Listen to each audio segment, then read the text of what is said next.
Aleluia. Os irmãos encontraram, amém? Lucas capítulo 15, versículo 8.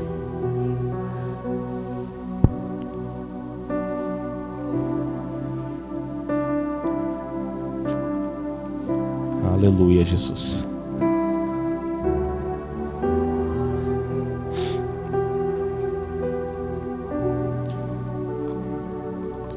Podemos ler?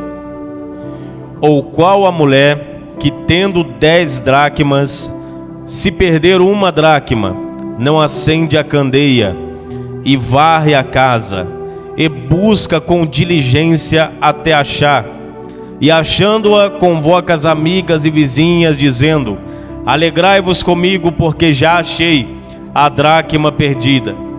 Assim vos digo que há alegria diante dos anjos de Deus por um pecador que se arrepende. Agora Apocalipse capítulo 2. Apocalipse capítulo 2, versículo 1. Louvado seja Deus. Rapidamente vou estar compartilhando, fazendo uma reflexão com os irmãos nesses dois textos. Apocalipse 2, versículo 1. Os irmãos encontraram? Escreve ao anjo da igreja que está em Éfeso: isto diz aquele que tem na sua destra as 7 estrelas, que anda no meio dos 7 castiçais de ouro. Eu sei as tuas obras, e o teu trabalho, e a tua paciência, e que não pode sofrer os maus, e puseste à prova os que dizem ser apóstolos e o não são, e tu os achastes mentirosos, e sofreste e tens paciência, e trabalhaste pelo meu nome, e não te cansaste. Tenho, porém, contra ti que deixaste o teu primeiro amor. Lembra-te, pois, de onde caíste, arrependa-te e pratica as primeiras obras. Quando não, brevemente a ti virei, e tirarei do teu lugar o teu castiçal, se não te arrependeres. Tens, porém, isto, que aborreces as obras dos nicolaítas, as quais eu também aborreço. Quem tem ouvidos, ouça o que o Espírito diz às igrejas. Ao que vencer, dar-lhe-ei a comer da árvore da vida que está no meio do paraíso de Deus. Amém? Pode tomar o seu assento. Estamos diante de uma palavra pesada, mas que nos traz esclarecimento sobre algumas coisas sobre a nossa vida. Dia a dia nós sabemos que a vida cristã ela precisa ser a cada dia avaliada por nós mesmos. E já foi dito isso no texto inicial: examina-se, pois, o homem a si mesmo antes de participar do corpo do Senhor. Nós precisamos analisar a nossa casa, e quando nós analisamos a nossa casa, muitas das vezes somos constrangidos por uma coisa que não deveria estar ali e está. E a gente precisa tomar a decisão de fazer algo para retirar, para mudar a situação, ou deixar do jeito que está e a coisa aí dali para pior. E essa mulher de Lucas 15, obviamente é uma parábola, mas Jesus ele se apropriava de coisas do cotidiano para ensinar as pessoas daquela época. Eles sabiam, então Jesus falava para eles na maior naturalidade, e eles entendiam, porque era uma parábola, era uma coisa do cotidiano de todo mundo. A poeira vinha e entrava na casa, e ela tinha que varrer a casa. Só que nós percebemos que dentro dessa casa havia muita sujeira. Jesus ele usa uma casa onde esse serviço de limpeza não estava sendo feito da maneira que deveria ser. E a mulher está diante aqui de um constrangimento. Qual a mulher que tendo 10 dracmas? E 10 dracmas nós sabemos que na cultura judaica, quando o noivo ele acerta ali com o pai da noiva o casamento, que vai casar, ele levava um dote. E esse dote era essas 10 dracmas, que era como se fosse um cordão que aquela moça deveria ficar como penhor. Como penhor, porque ele ia para a guerra, mas ele voltaria. Aquilo ali era o penhor, todo mundo olhava e sabia, ela foi prometida a alguém. Ela foi prometida a alguém, ela é comprometida. Então essa dracma tinha essas características. Denotava que aquela moça estava comprometida com alguém. Mas aí cai uma. Por que essa mulher fica apavorada por causa de uma dracma? Porque o noivo deu 10. E se tem uma faltando, significa que ela não foi diligente o suficiente e perdeu uma das dracmas. E é por isso que ela vai procurar, porque o noivo tem que encontrar ela com as 10. E da mesma forma Deus para com a nossa vida. Deus ele nos deu a cada um algumas coisas peculiares. Para cada um Deus deu uma coisa característica, é sua. Aí eu pergunto, se o Senhor voltar hoje, se Ele fizer ali der uma analisada na tua casa, e eu falo da casa espiritual, a minha vida é a tua vida, será que Ele vai encontrar as dracmas no lugar? Ou será que Ele vai procurar e não vai achar aquilo que Ele te deu? Então chama a atenção dos irmãos para esse texto. Faça essa análise. Será que o crente que você era, você continua sendo? Ou você deixou de ser há muito tempo? Ou você abriu diversas portas de legalidade dentro da tua casa? Coisas que você não permitia de forma nenhuma, hoje você já deixa entrar. É só pressionar um pouco que você permite. Ou algumas coisas que você não assistia, mas agora assiste e permite assistir na tua TV ou no celular, porque não tem problema mais. Antes tinha, mas não tem mais. Aí eu volto para a igreja de Éfeso. Lembra-te de onde caíste e arrependa-te. Lembra-te que você era melhor. Lembra que o amor que você tinha para com o teu próximo e para com o teu Deus era maior, mas hoje está em decadência. E vamos voltar para a mulher. Diante daquele constrangimento, a casa suja, e essa verdade, ou você pega a vassoura e varre, ou vai permanecer suja. O que você vai optar? Vai ter o trabalho de limpar, irmãos? Então esse constrangimento ele vem para fazer ela enxergar e reconhecer a sujeira da casa. Mas você precisa reconhecer que tem sujeira. Você precisa reconhecer que tem coisa errada dentro da casa. E isso não sou eu que vou reconhecer em você. Eu não te conheço. Eu mal conheço a mim.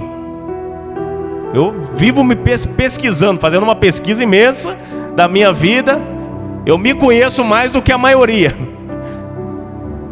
mas não me conheço mais do que a Deus. E não me conheço, irmãos, o suficiente. E assim aos irmãos também. Então eu peço aos irmãos, olhe para dentro de si e faça essa reflexão. Perceba se tiver sujeira.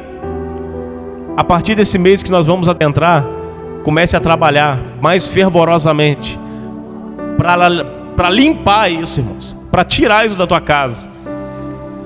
Porque senão o nosso trabalho todo será em vão. Nós vamos chegar lá no final e Tudo que a gente fez até aqui não valeu de nada. Esforço em vão, renúncias em vão, sacrifício de tolo. Então nós precisamos, diante desse constrangimento, porque é constrangedor, irmãos. É ou não é constrangedor? Quando Deus ele quer nos mostrar algo, Ele nos constrange. É igual a gente diz, eu amo, eu sei o que é amor. Mas aí Paulo vai dizer, não, mas o amor de Deus ele constrange. Ele faz você esquecer. Ele faz você olhar para você e falar, eu amo, mas não amo como Ele. O amor dele não tem como, é incomparável. Então constrange. Tudo de Deus é maior em dimensão, em proporção, em equivalência. A gente perde. Dele é superior, é perfeito, irmãos. Mas a questão é que Ele nos constrange porque Ele quer a nossa melhoria. Ele quer a gente no céu, na glória.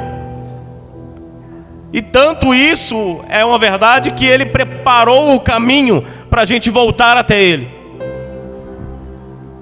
Até aquele louvor, o meu orgulho me tirou do jardim.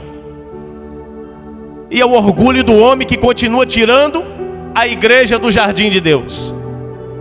É o orgulho, irmãos. Porque diante do constrangimento,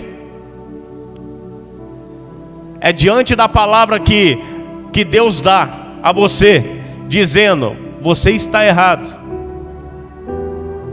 Você está falando besteira. Você não é como você era antes. Você está mais sujo do que antes. Diante dessa verdade, você reconhecer e falar, realmente, para muitas pessoas é impossível dizer, eu estou errado. Mas é o que Jesus quer de nós. Ele nos constrange. E quando a gente olha para nós e percebemos que diz respeito a nós, ou a gente se curva, irmãos, ou a gente pede misericórdia, ou a gente começa dando murro, continua dando murro na parede, murro em ponta de faca, e não resolve nada. E eu falo para os irmãos que reconhecer é libertador. Você reconhecer, pai, eu sou mesmo miserável, pecador. Eu sou miserável, pecador, preciso da tua graça. Eu sou mais pecador do que todos esses que aqui estão. Então aprenda isso, irmãos. Reconhecer quando Deus te repreende, quando Deus te constrange. Aprenda a se dobrar diante dele e falar, Senhor, o Senhor tem a razão. A tua palavra tem a razão. Eu estou sem razão. Eu estou mais sujo. Eu preciso me limpar. E eu vou aceitar o convite. Eu vou aceitar o apelo que o Senhor me fez. Eu vou ouvir a verdade que o Senhor me deu. E eu vou corrigir a minha rota. Eu vou corrigir a minha casa. Eu vou corrigir o meu caminho. Eu vou pegar essa vassoura e vou limpar a casa. É uma decisão. O problema é que diante desse constrangimento muitos sentam e desistem. Vê a casa suja e fala, é tanta coisa para tirar que eu desisto. Sendo que o que você tem que fazer, irmãos, se você tem noção da dimensão, do valor dessa dracma que você tem dentro da tua casa espiritual, você ia procurar igual um doido. Você não ia aceitar perder dentro da tua casa o que você tem de maior valor, que é o que, irmãos? A salvação. A salvação.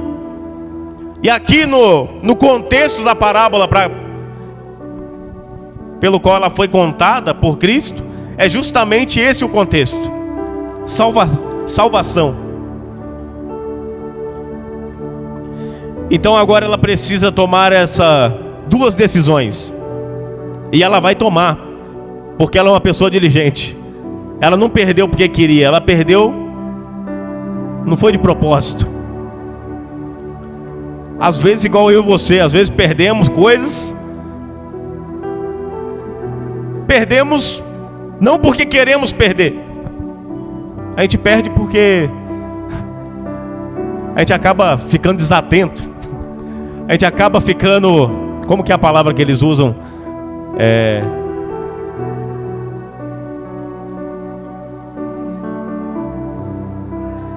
Faltou a palavra, irmãos.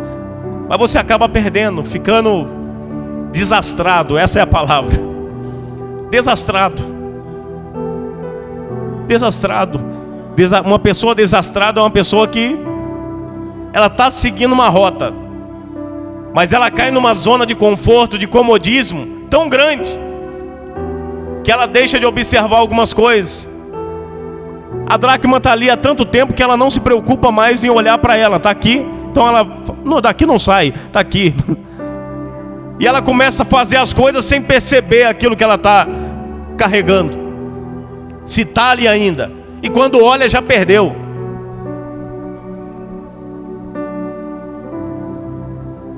Louvado seja Deus. E agora ela precisa achar. Só que a casa é escura. E ela vai precisar tomar duas decisões. Primeiro, acender a candeia. E a candeia é o maior símbolo do Espírito Santo na Bíblia. É o maior símbolo da palavra na Bíblia. Lâmpada para os meus pés e a tua palavra, e luz para o meu caminho. Salmo 119, 105. Tem que acender. Quando você acende a palavra, irmãos, é isso aqui que está acontecendo agora. Eu não conheço a tua vida, mas estou falando de coisa que está dentro da tua casa. E você sabe. Eu não conheço a tua vida, não sei do teu particular com Deus, mas eu estou falando de coisa que Deus sabe dentro da tua casa existe e precisa ser removido. Isso é a palavra. Porque hoje você decidiu vir e o Senhor acendeu a lamparina dentro da tua casa. E Ele está te mostrando, isso está errado, precisa ser corrigido. Ele está aqui, ó. Você está observando? Eu estou iluminando, você está vendo o erro, está aí. Vai tirar ou vai deixar contaminar por completo a tua família, a tua casa, a tua vida? Tira fora, porque mais vale a tua salvação. Louvado seja Deus. Mas ela não acende sua casa. Ela vai tomar uma decisão. Ela pega a vassoura e ela começa a varrer e procurar diligentemente. Diligentemente, irmãos. Ela começa a varrer.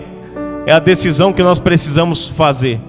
Apocalipse 22, versículo 14 vai dizer: bem-aventurado aqueles que lavam as suas vestiduras no sangue do Cordeiro, para que tenham direito de entrar na cidade pelas portas e tenham acesso à árvore da vida. Percebe? Lavam no presente, o que mostra que é uma atitude constante. Não é lavaram ou lavarão no futuro, é lavam.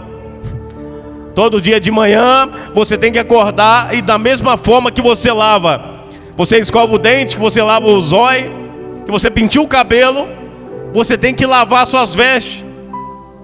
Tem que olhar no espelho e tem que perceber se tem alguma coisa que precisa ser melhorada. Não é normal, irmãos, uma pessoa acordar todo dia, estar na igreja todo dia e não mudar nada nela. Não é normal. Tem que mudar alguma coisa. É triste demais alguém olhar e falar 20 anos na igreja e não mudou nada. A personalidade continua daquele jeito, o temperamento não mudou nada, a pessoa continua agressiva, a pessoa continua cedendo a paixões, a tentações.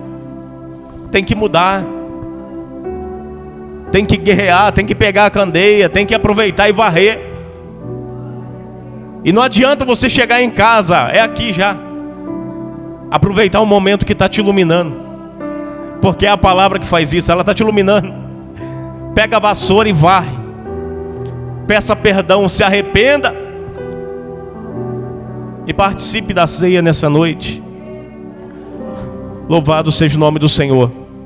Amém, irmãos. Numa noite como essa,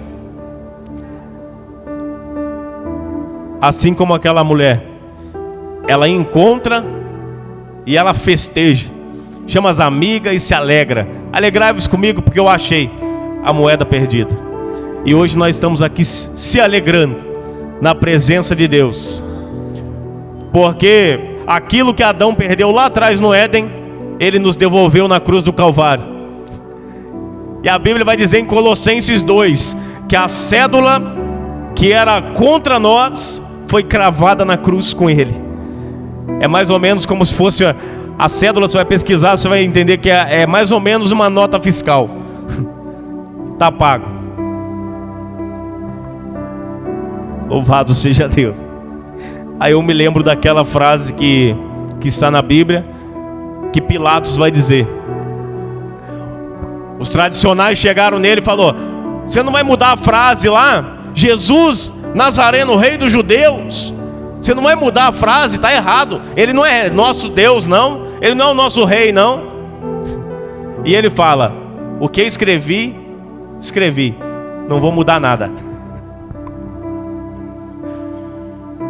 Crucificar, ele aceitou. É vocês querem crucificar, então vou crucificar. Mas agora eu não vou mudar. De fato ele é rei. Louvado seja o nome do Senhor. E nós somos súditos do teu reino. Amém, irmãos? Essa é a palavra que eu gostaria de compartilhar com os irmãos hoje. Reconheço, não tinha nada programado, nenhuma palavra programada. Nunca preguei sobre isso. Estava procurando um sermão aqui e acabei de montar esse. Tá? Então é uma palavra fresca que veio para nós nessa noite. Vamos aproveitar a oportunidade que Deus tem nos dado e se limpar, se reconstruir quantas vezes for necessário, para que nós possamos entrar e um dia ceiar com Ele em pessoa. Um dia ceiar com Ele em pessoa, irmãos. Amém? Eu peço que a igreja se coloque de pé. Vamos fazer uma oração, irmãos. Mais uma oração.